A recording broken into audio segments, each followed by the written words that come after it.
Podcasting since 2005. This is the King of Podcasts radio network, kingofpodcasts.com. I had two girls ask me for my phone number. What's up with that?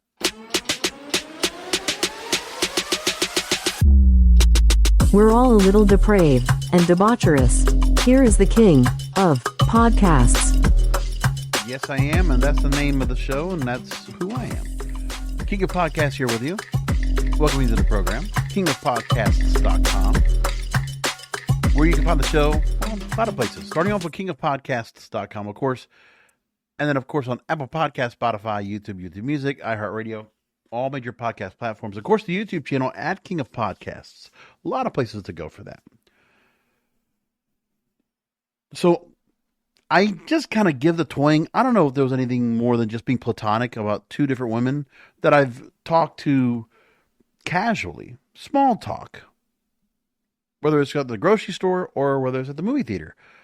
Well, something happened where I was asked for my phone number. I mean, yeah, I'm not going to go take too much seriousness into it. I mean, it's nice to be thought of like, well, for something. But the thing is, it's what I used to do. Regularly, I would go ahead and try to find my way to go ahead and get a couple numbers from a girl because I was trying to set up dates. And I tried really hard, man. And I'll tell you what, I was working so hard to try to make something happen out of any possible dating that I did because I cast my net wide. I would set up dates as much as possible and hope that something would come up and then one of these dates would stick. But it never did happen. That was in my 20s. And in my 30s, change things up.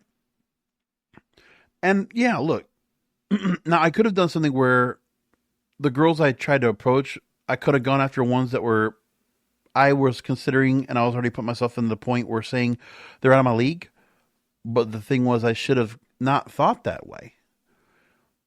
And maybe it's just something about social media that just makes me have to go and talk about the subject tonight about seeing women struggling right now to date because social media has not helped out at all. The expectations, the delusion that's come across has really made a big change. And there's a lot of studies about it. A lot of reports have been talking about it as well. And everything since COVID has been reports pretty regularly about women not feeling happy, a pessimistic outlook. Women feel more guarded, less open to authentic connections. It wasn't like this before social media. It wasn't like this before dating apps. And I'm just saying to myself, when I said the dating game should come back, I said this a while back, remember? And I was saying to myself, well, maybe that can happen still again. I don't know, but there's something going on where I don't feel like anybody wants to go and try anymore. Make the attempt for that. And that's a big problem. Do women need to be the ones to do the initiating of the contact? Or what is it that has to be done? Are they just forgetting how to interact in person and realize that it's not hard for a woman to go ahead and have somebody approach them? And you can do the work of filtering out the guys you don't want to talk to. Because most importantly, if you're not saying no to somebody, that's something wrong. You should be in the normal process. It's not necessarily have to be bitchy or angry or taking out your frustrations of dating and relationships with somebody that's talking to you. That's one to go and say hello. Nothing wrong with just a woman saying, and guys, you need to go and tolerate this as well. You need to tolerate this. Ask the girl out if there's somebody that you want to go out with. When they tell you no, move on. Move along. Pretty simple. It's not that easy for some people. And, with the way that some men are growing up now and not being told how to date properly and not even being as masculine as can be to realize, okay, she shut me down. I'll move on to the next. And even if there are some people that are getting together, it's like some people are just getting together just hopefully to see something happen, but there's not a real connection there. And toxicity from the initial contact begins, and then you don't want to get yourself out of it because you don't like the idea of being alone. So I don't know what is the answer, but it's been an ongoing subject. And when I look at things, I just say to myself, well, what can you do now to change this all up? So there's a story from Cosmopolitan that comes up about this.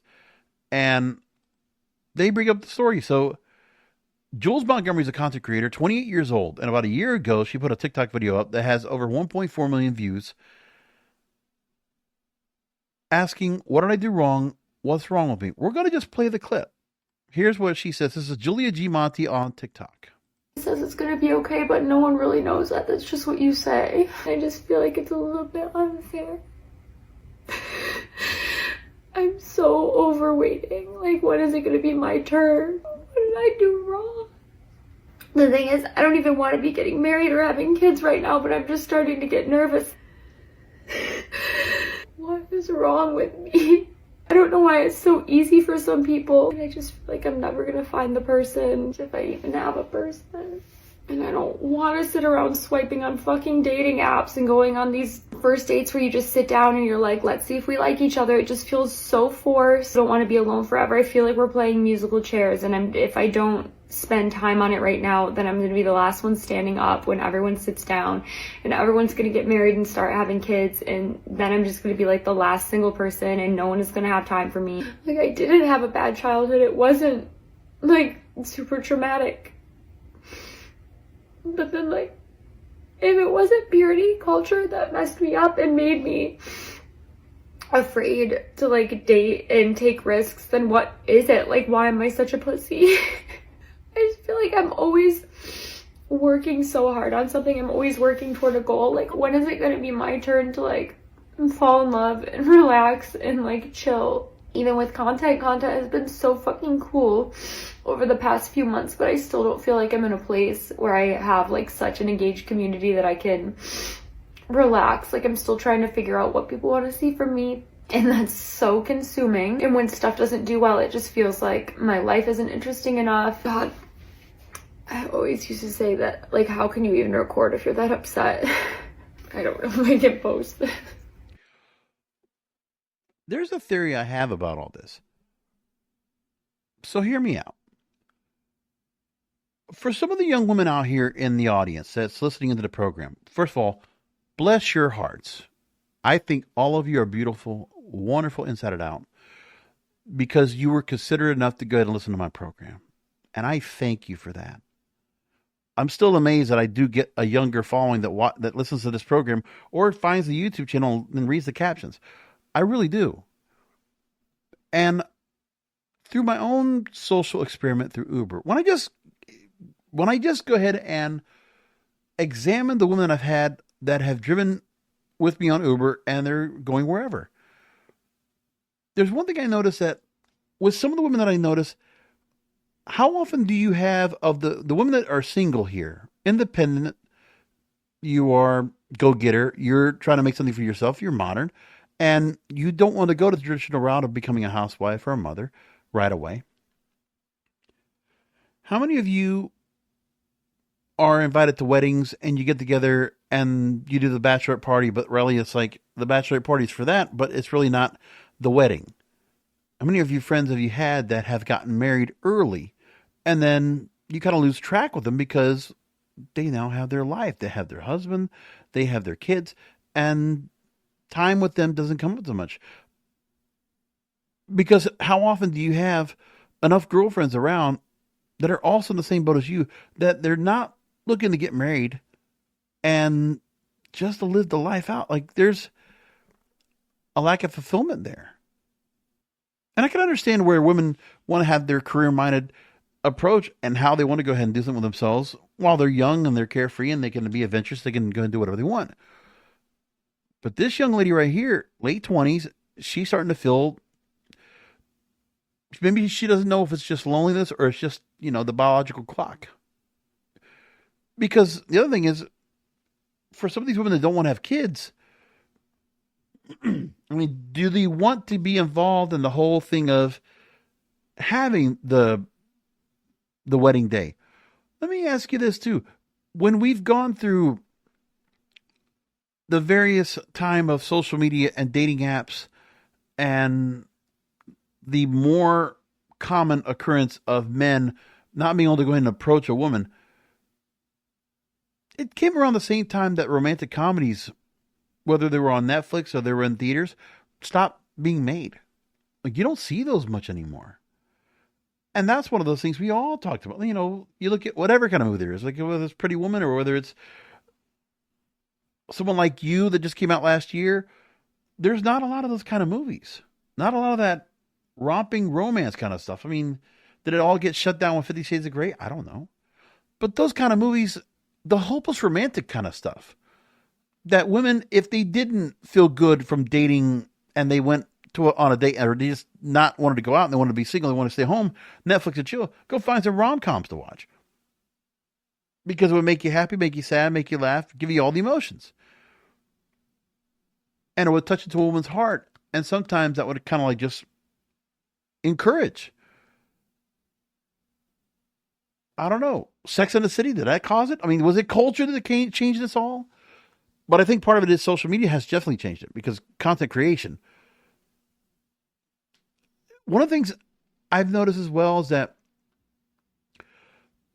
when I'm looking at people that are on social media, like there used to be when I was younger, I had that kind of feeling of, if I saw a young, pretty girl and I was very interested in her, like say if it was somebody that was an actress and I would like watch their movies or watch their TV shows. Once they found somebody in a relationship, I kind of lost interest in them because they were just not available. But it was the normal course of action where a woman will go ahead and find a man and then they will not be on the market. They would not be available. And guys, if you see a woman that's out there that's been single for a significant amount of time, chronically single, then you start thinking, well, she's a red flag. Something wrong with her. So guys are not approaching, and women, you could say that they're not approaching because they're scared or there's some insecurity issues. No, it's because if you're single and single for a long time, maybe there's something that's there that is going to cause a red flag. It's the same thing for guys. I mean, guys I don't think can get that kind of stereotype as much, because guys are much more common to be single. I have a group of guys right now that I hang out with football, that watch football with, right? And I think, 3 of them are married out of like 15. 3 are married. The other ones, I think one has a girlfriend and he's been with her for a while. The others are like me, single. I don't think they're with anybody right now. It's just what it is. And it doesn't matter. Like nobody's like, in some kind of bum mood or whatever. We don't think about the fact that women are like that. And I mean, we're all hanging out at Twin Peaks, just like hanging out like watching chicks. But it's not like we're being enamored over the girls and all. It's just like, okay, it's not as important as it was anymore. And when we're not having the reason to go and chase after women for the sex, the sex is not even that important anymore. It feels like that too. I don't understand, but that's what I feel like. That there's people that don't feel interested in having sex anymore because they just don't feel horny. They don't feel like you need to go in and, bump uglies with somebody else. They're not. Something's wrong with that there. And there's something about women that they're not going through the issue of, guys, obviously sex is on the mind. Let's just be honest. For anyone that always says, oh, you're just in it for sex, just admit it. It's always been like that. I should have said that years ago, but I always kept trying to be like the high and mighty and try to say, oh, I'm not like everybody else. No, you're going to be in that pigeonhole anyway. It doesn't matter. Just accept it. But then it's like, we also don't stop to just realize that even if we're going through this right here, that we need to go ahead and rest our laurels and some of our expectations and tamper those down when we find and confront someone that we really like and say, man, love is important, and the money or the success or whatever I have, maybe that's not as important. Maybe because I found somebody that they make me feel a certain way. And maybe I should stop and start thinking about the fact that the way I have things going on right now, if you feel the loneliness and it hurts, but if you have someone that's around and you don't notice them clearly trying to go ahead and approach you or trying to go and say something to you, this young lady, I'm sure, would have some guy she probably has in her friend zone. And you hear that all the time too. Guys are being in the friend zone. But there are also guys probably in the friend zone now these days more than anything that because they know the woman's just being modern and independent and she just wants to be a woman, fine. Then they're just going to take advantage of whatever connection she has or something else. I don't know if there's as much simping in person as there is online, because simping online is rampant. But in person, I don't know if there's that much. So online, if we're trying to contact with somebody, whether it's dating apps or whatever it is, there's the benefits that women are being taught and being indoctrinated all the time. That they should go boy sober or delete dating apps for good. And that content creators share videos where they ask if it's their turn to find their person, how they feel like they're part of a romantic revolution that they didn't sign up for, how the bar is in hell, and how everyone wants only casual situationships. I was talking to my brother yesterday. We were Memorial Day weekend, and we got together, cookout, pool, whatever. And one of the things we talked about was the fact that the music we were listening to was EDM. We're listening to it poolside. And I was thinking about the fact of how the clubs had changed so much. And there was all the commentary about the clubs, the nightclubs, used to be, you get close to somebody as ridiculously close on the dance floor with somebody. Bump and grind with them. And now you have table service. You got VIP table service. The tables all over the nightclub, covering the nightclub so that the dance floor is not even danceable. And nobody is getting together and hooking up. So the nightclub experience is done. And everybody's together where girls will be along with their group of girls, and makes it much more difficult. The fact that women will not want to be seen or noticed or want to be approached if they're alone, as if it's like some kind of protection or something like that. They need a blue light next to them to go ahead and hit an emergency because they feel like there's this culture that something's going to happen to them. They're going to get assaulted. No. So the clubs, the environment. I mean, you could still go on day game and go to a coffee shop or go to the mall and still approach. You could still do that. You could still do it in class, in college, in school, whatever. But I don't know. There's just something about that the women feel like they have to go through some extreme measures and they won't allow themselves to be approached. And even some of the normal insecurities where a woman might not be with any makeup on, dressed down, and they're getting hit on like crazy. Meanwhile, if they're dolled up and they're made up, looking like one of their content creators or taking some of the content creators' advice, the beauty tips, whatever it is, the get ready with me kind of stuff, and they go that route and get all dressed up. By the way, so if a girl's on TikTok and she's showing herself off what her fit is for the day, how she looks, what her hair looks like, how she looks, hey, guys can admire and look how beautiful the girl is, but we also, if you're smart enough, you realize how much work did it take for her to go and look like that? Because it's obvious the girl took a lot of time to make herself up, and she looks beautiful, but it's one of those things where guys will be a little more inherently thinking about how she looks naturally, dressed down, because for her to have to go through all that trouble, I think a guy like me, we think about the fact that I don't want you to have to go through the trouble. I mean, listen, you do it for you, obviously. But like, if you're going out with me, you know you don't have to go through that kind of trouble. It's, if you love it, you love it. That's okay. I'll wait for you to get ready. But I also can tell you, you don't have to go that route with me at all, because when we're going out, you can be as casual and as comfortable as you want to be. And you're going to be loved the same by me, because that's how I'm going to feel about it. Social media users constantly talk about a statistic that says that 1 in 4 adults will stay single for life. But it's actually a myth. It's not even true. But then there's those that are dating. You got to be clued up on attachment styles, rubber band theory, star charts. Otherwise, your dating life is destined to fail. And dating apps are the worst, and you'll never find a relationship on them. But also, no one wants to meet in person anymore, so I guess you may as well just give up altogether. Well, keep this in mind. Dating apps, maybe at the very beginning they worked. Dating sites did work.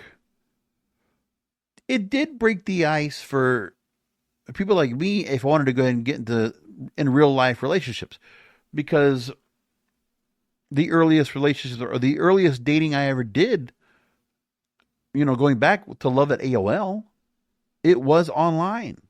It wasn't in person. because my game was much better online when I texted a girl or I messaged a girl and I got her to like reach out to me. And then we get on the phone.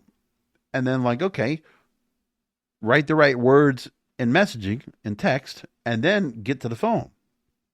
And of course, if I had a girl on the phone, talk her up. And because, I always had a good radio voice, I could go and really warm up to a girl and really make her feel good.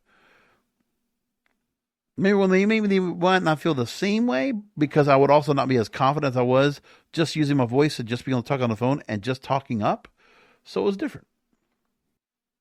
So seeking advice or community on places like TikTok or Instagram or Facebook or whatever could take you into a bottomless pit of chronically online romantic disillusion. So someone that might have spent time on Hinge now spends time scrolling through TikTok, listening to hundreds of people talking about how bad contemporary dating is with a bleak outlook that nothing is ever going to change. Look, I can't understand when people see that, they start believing that the facts are true, but it is what you're being fed by the algorithm, because if you're interested in it, you're going to keep getting fed that. We know that. So that kind of stuff goes on. Here's another TikToker giving the kind of advice that we get out there that is not helping. Okay, single girlies, listen to me, come closer. Does everybody else agree that we seem to be in this very weird place right now of like not really wanting to be on the dating apps, they're not really doing their job. Bumble just fucked up that weird celibacy campaign. Hinge is like, hey, pay me. Tinder is like, let's just fuck. And we're all just tired. We're tired. Where are we meeting people? Oh God. I meet a lot of people in the wild, I must say, but even then, it's usually me approaching them. I'm not going to lie to you. So what are we doing? If you are in a relationship right now, you're not going to understand this tea. This is single people tea only. So there's more to it. But again, this girl is in the same end of trying to understand things, make sense. The one thing is we need more messages like that to make people realize, you know what, there's something wrong here. We're seeing something that doesn't work out for people. That social media is putting us to a point of despair, and our cynicism and our feelings of just negativity are consuming us now. I used to feel like that, but that was even before dating apps. But now I see it's just like, I feel like through the doom scrolling, I am relating that I'm not the only one. Okay, that's good to know. I appreciate that. But I'm also not like these other people where I feel like, okay, I feel bad. Guys, if you're single right now, it's okay. Because the most important thing you got to do is be able to love yourself and also feel like you can have a fulfilling life without love. You have to have love around you. It'd be nice. But if you can't find love from somebody that is a soulmate, that is a significant other, you can just wait until it comes, or like, who knows? But the thing is, we all need to be waiting for somebody that is genuinely ready and really makes us feel like we want to have that. One of the things I do with the online conversations that I have now, girls that I meet through dating sites or forever, is because I want to just feel like, I don't want to have that feeling that there are women out there, even though they're not near me. I want that feeling from online, just the conversations, just to feel like there's somebody that wants me. Just the feeling of it feels good. And it makes me feel hopeful. It makes me feel like, well, there's a chance that something more can come of it. Just the dream scenario, just the feeling of saying, okay, I'm talking to somebody and at least I'm giving that contact back. I'm getting at least some small talk out there with no expectations. I mean, just go with that and let yourself feel good from it, because that's at least what I'm trying to do right now for myself. Because if I didn't do that, then I would probably be pretty struggling. I would be struggling a lot trying to go and find myself and just say, well, I would be where I was in my 30s, early 30s, trying to figure things out. And because I'm not even trying to approach just for the sake of situationships, that's also becoming tough. Because it's the approach anyway. Even if you're not hooking up to be in a relationship, if the hookups are not working either, there's something wrong with that too. Because the hookup culture is only working for a certain amount of people. There might be quite a few women that will be involved in hookup culture, but the guys are limited because of the delusion that's been created. So that there's only a certain amount of guys that are just really taking in the benefits. And those guys are probably never going to get married because they're just enjoying the benefits anyway. Because of their success, their girth, their looks, whatever. Jessica Good is a relationship therapist that Cosmopolitan spoke with. And they mentioned how videos can be really easy to binge because they help us feel understood. Right. We can relate and makes us feel like we're in the same boat. So we could just feel like, well, we're in a community of people that are like-minded like us. But there's the part that is said too, and this is very important for the young ladies out there. Okay, you might not be watching romantic comedies and getting the whole thought, the dream of having the relationship, having the dream guy in your life, going that route and being the kind of woman that these women are depicted in these movies, or finding women that you know are married or happy. She mentions how speaking to friends in happy relationships doesn't validate our dating experiences the same way that engaging with online content about the current dating landscape does. But the approach can lead to a not so great situation where you're just going down the rabbit hole, only seeing one perspective on a situation. We want to be understood, seen, and heard, so wherever we go, online, there's a bit of bias. We're going to engage in content that's going to confirm our story and our narrative. Right. So if you have somebody that is successful in relationships, they're in a happy relationship right now. How many of those people are you talking to right now that are successfully happy? We're not talking about the ones that are in the relationships and they're just kind of bitching and moaning and they're in something toxic and they can't find their way out of it and they just get stuck in something. That's another story. But when you're completely removed from anyone that's even in relationships, including friends or family for that matter, it's because you want to just keep yourself completely removed and just live in this world of cynicism and killjoy because you want to just feel like it's hopeless. And the hopelessness feels something there. Good also mentions how disillusionment and sense of hopelessness is one of the key indicators of depression. So there could be something that makes us feel depressed about a specific topic, never finding a partner, having nobody, giving up on dating. But we're creatures of habit. And so we do things we feel more comfortable with. And it's not hard to do it's hard to do the hard thing, which would be to say, actually, I'm not going to consume that kind of content anymore. So there's different women that have talked about this. So Ella, at 28 years old, went back to dating recently after breaking with her ex of 4 years, says the landscape of dating is unrecognizable. It feels very tense, makes me put up my guard.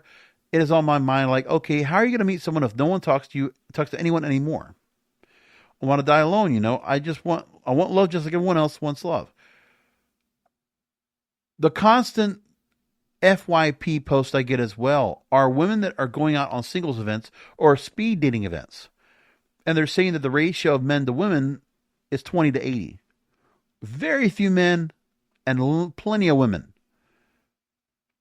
that are trying to go into this in hopes of something to happen. But they're becoming chick fests because the guys are not willing to go into this right now and go through rejection after rejection after rejection. Because if these guys go to it, they probably will feel like that's what's going to happen. Because when these women are together, they're also going to be in a competitive mode. They're going to feel like, well, I need to come away with one of these guys that every girl wants. And the competitive nature goes in there too. So that also changes things. Plus, the environment for women to go ahead and be interested in going into things like this. We don't have ladies' nights anymore. Ladies' nights where you entice the woman to go ahead and come and for the guys to show up. Because the guys will go and spend money for ladies' night. But ladies' night, that's not a thing anymore because it's being outlawed. It's like you can't do it anymore. We're not going to get guys' night. That's not happening. There's no men's night out. And are there any clubs or night spots that are trying to cater to that part? I'd rather try to get women in for like a brunch or something like that. It's not even the club atmosphere used to be one of the best places for that. Because you can always find somebody in a club and hook up. Or at least maybe get in a relationship. You never know. But people got out there and did their thing. And the most important thing too is that if you go to the nightclub, the girls might get all dressed up, maybe in particular, but not so much because that makeup's going to get smeared a little bit. You're going to get sweat out there. You're going to go out there and do your thing. And at the end of the night, you get a little drunk. You loosen up. You become more of yourself. And then see what happens. So there are people out there that are trying to create groups and advocacy for being single forever. Long-term singleness, prioritizing decentric or romantic relationships in order to focus on self-love and the platonic love in your life. So to quit dating altogether like it's an addiction. I don't think it's like that either.